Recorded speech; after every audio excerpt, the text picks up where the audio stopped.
Hey, here's an infinite sequence and we're going to prove, right? So practically when I have 3 is equals square root 9 plus 1 plus 8, 1 plus 2 times 4, square root 16, 1 plus 15.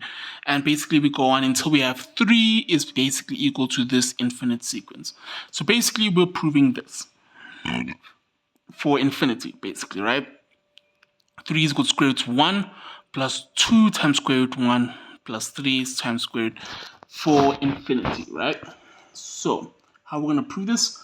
Well, we can first use the tree from earlier, then we'll first prove the sequence is true, then we'll first prove that for the first line it's true, then we'll prove that the sequence will continue for the next from the next to infinity, and it will be like a proof from induction which follow. And let's start.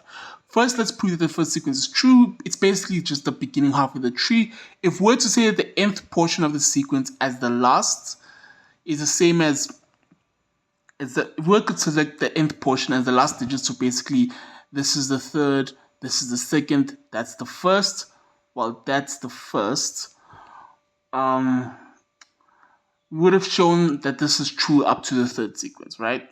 So now let's prove this. This is what must prove to continue. It must prove that there is a pattern within the various square roots, and the factors contribute to this pattern once you subtract one, and that this goes on forever. So basically, we're trying to prove that this sort of goes in a sequence, and we can sort of see. We're trying to prove first that these are in succession, right? It starts with square root 9, square root 16, square root 25, square root 36. Then we're also trying to prove that the thing that it's outside of it will be 1, it will be 2, it will be 4. So we have to prove that there's basically a difference of 2's there, and that the sequence goes on forever. So how do we do that?